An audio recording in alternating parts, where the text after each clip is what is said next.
What's up, MMA fans on YouTube? I'm here to do UFC 79 Nemesis Predictions here.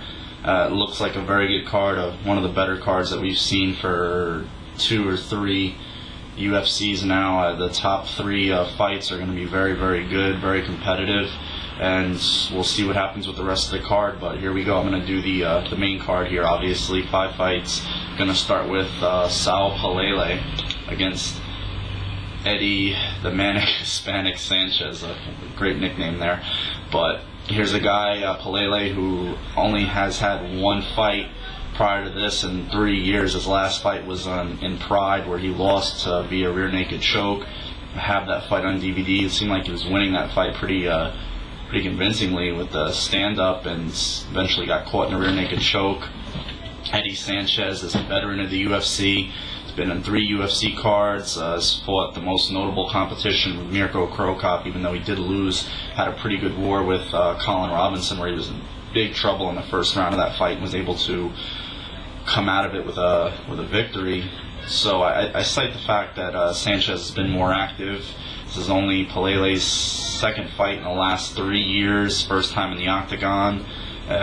Always seems to play a factor into it, so I'm going to go with Sanchez in this fight. Probably by a stoppage, ground and pound stoppage or submission in the 2nd round.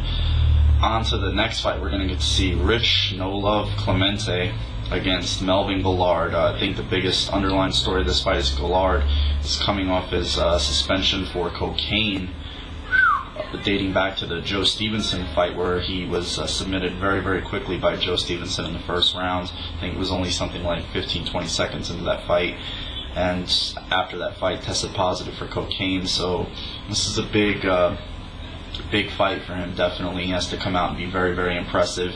Clemente is a veteran in the UFC, has fought a lot of stiff competition over the years, was former contestant, as is Guillard, of the Ultimate Fighter, but Clemente obviously has a much more storied past in the sport. This fight, though, as per fights, I just feel like Guillard is too explosive, too dynamic. But the only way I see Clemente winning this fight is Guillard's weakness, which is on the ground and getting caught in submissions, somewhat like he did against Josh Neer and obviously Joe Stevenson. So if this fight stays on the feet, I see Guillard catching Clemente with something big and definitely putting him to sleep. But if it goes to the ground, that's Clemente's only chance. But I'm going to go with Guillard via 1st round KO. On to the next fight, and this is a very, very intriguing fight. Very intriguing for a lot of reasons. We have Lyoto Machida against Sokoudjou. Now, a lot of people, Sokoudjou is on a big hype train. He hasn't fought since last Pride card. I believe it was in March. And that was against, as we all know, Ricardo Arona. Knocked him out. Prior to that, Antonio Rogerio Nogueira knocked him out. First time he was ever stopped in his career by a knockout.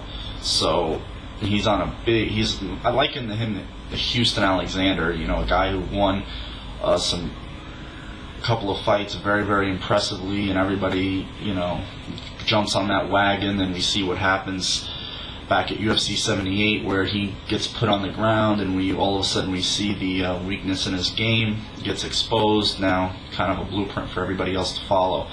And Machida has been in there with some very, very tough guys, obviously much more storied. He's undefeated. He's been in there with Rich Franklin, BJ Penn, Stephan Bonner, Kazuhiro Nakamura was his last fight. So he's been in there with some really tough guys. He's won his fights impressively, even though the Nakamura fight wasn't that impressive. He was winning that fight rather easily, but he is a smaller 205er. That is probably one of the only concerns. And Sokoudjou is a huge 205er, walks around something like 230, something like that. And his judo obviously is a big part of his game, and we've seen that when he can hit somebody, he can knock them out. But in his one loss, it was so much similar to how he won his last 2 fights. A guy just caught him and just put him on his back, so you got to wonder about the chin. And this is his first time in the octagon. Machida's been there 3 times previously, so he's a little more seasoned in there, and he's an undefeated fighter. I'm going to go with Machida in this one. I think his stand-up is very, very fluid, very, very crisp. He's got that just very karate style, which he's incorporated into MMA very, very nicely. And I think, his seasoning in the octagon, and he just has a very focused determination about him. Definitely think he'd be a killer at 185.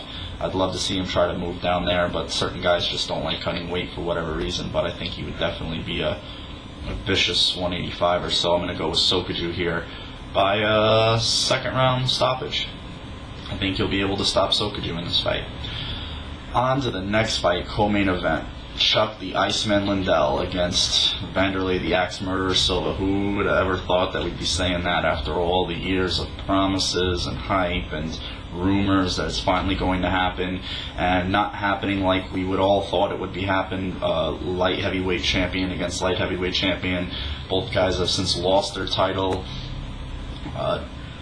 Liddell is 0-2 in his last 2 fights. Vanderlei is 4-4 in his last 8 fights. So this is a bit of a crossroads for these two guys. Even though Vanderlei, I think, does have some more tread on his tires. He's been in some brutal wars, and I think he just has a few more years left in him than Chuck does. Obviously, being there's I think a 6 or 7 age difference there.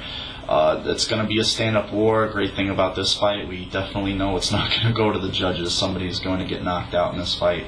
It's just the way it's going to happen. It's similar to not similar, but kind of like the Rampage and Chuck fight. We all knew that it was going to end in a stoppage, whether it was Chuck winning or Rampage winning. That's the great thing about this fight as well.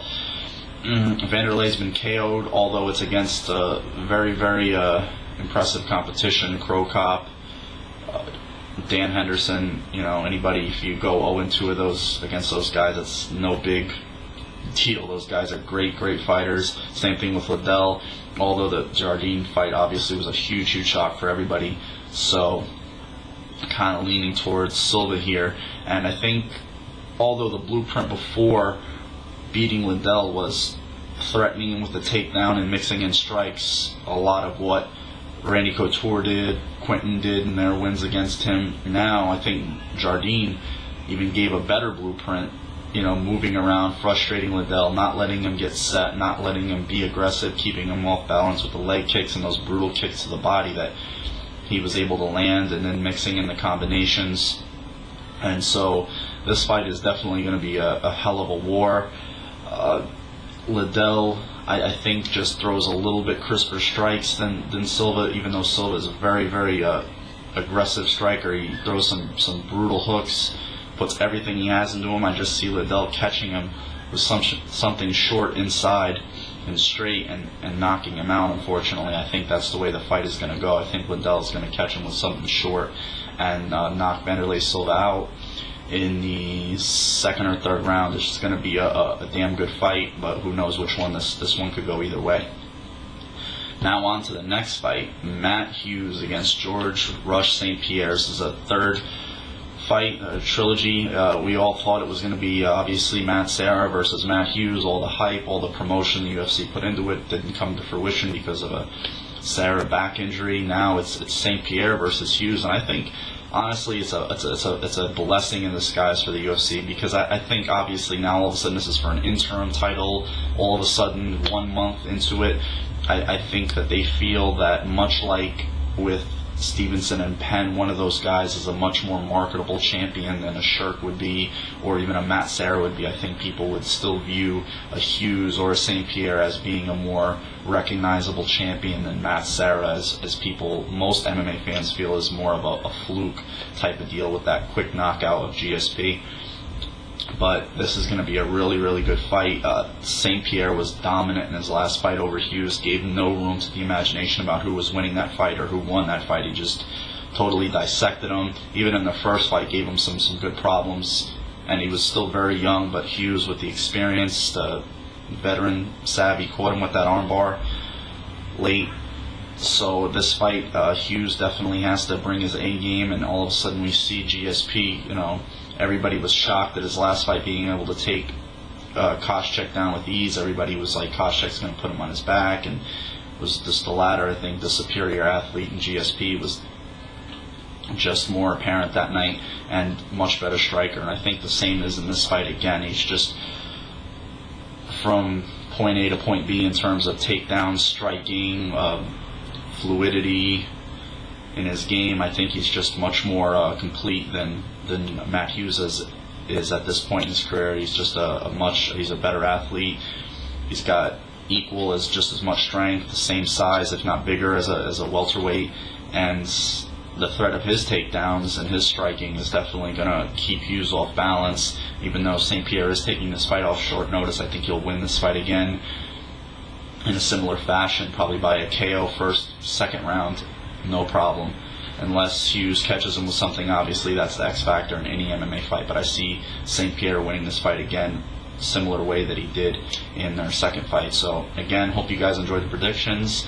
I'll probably be back to do fight night predictions. I know the Swick-Berkman fight, then UFC 80 lightweight championship with Penn and Stevenson. So until then, you guys have a good one. Enjoy the predictions and take care.